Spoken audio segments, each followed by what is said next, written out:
à tous, je m'appelle Anne, je suis pharmacienne et aujourd'hui je rencontre Xavier qui est betteravier à Bannes dans la Marne. Alors on ne le sait pas forcément, mais nos métiers ont des points communs. Allez, suivez-moi, on va voir ça de plus près.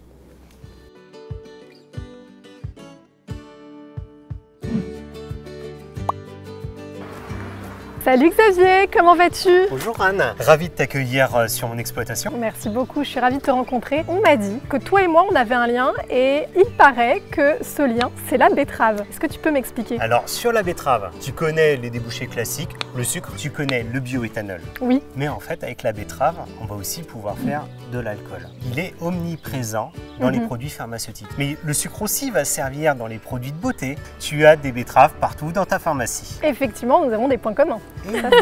Et nous allons découvrir tout ça. Allons-y. Alors donc dis-moi Xavier un petit peu, comment ça se passe une journée type à l'exploitation? C'est la gestion de l'imprévu. On passe notre temps à gérer de l'imprévu. Oui, c'est vrai, les journées ne se ressemblent pas. Et puis alors la fin de journée, là elle peut être diverse. D'accord. Classiquement, je rentre à la maison vers 7 h le soir. Mais à côté, je suis musicien. Donc, les cours de musique des fois peuvent me prendre, les concerts peuvent me prendre. Donc, des fois, la journée se module aussi autour de cette deuxième activité. Ah, superbe! Mais de quel instrument tu joues du coup? Alors, je suis saxophoniste. C'est une très très grande passion. Hein. C'est mon deuxième coup de cœur avec l'agriculture.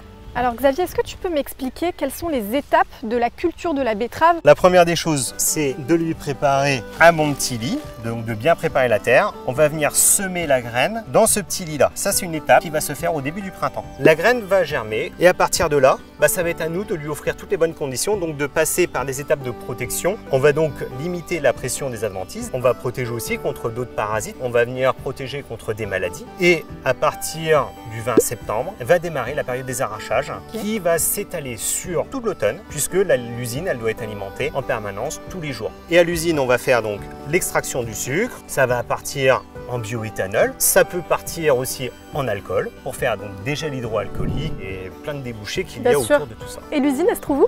Juste derrière toi. Ah oui. On voit les silos de stockage de sucre. Exact. Je remarque, tu vois, dans mon métier de pharmacienne, il subsiste beaucoup de clichés et d'idées reçues sur le métier de pharmacien, notamment qu'on est des vendeurs de boîtes. Est-ce que toi, dans ta pratique aussi, tu as des idées reçues sur ton métier? Oui, il y en a énormément. Et la première des idées reçues, c'est qu'on sort le pulvérisateur pour se faire plaisir et que c'est le métier d'agriculteur que d'appliquer des médicaments pour les plantes. Non, le métier d'agriculteur, c'est d'observer ses champs. C'est de regarder si la plante, elle pousse convenablement. S'il y a besoin de la protéger, oui, à ce moment-là, on va utiliser des médicaments et on va venir la protéger, mais seulement si c'est nécessaire.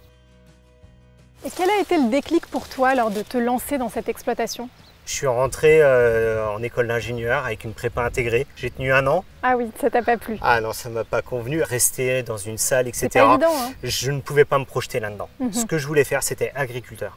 Ouais, c'était une vocation finalement. C'était une vocation complète. Alors dis-moi Xavier, qu'est-ce qui te rend le plus fier? C'est de pouvoir participer à la fois à la vie économique, mais aussi à la vie associative, d'être totalement intégré dans justement notre ruralité et de vivre simplement à la nature, la vie simple.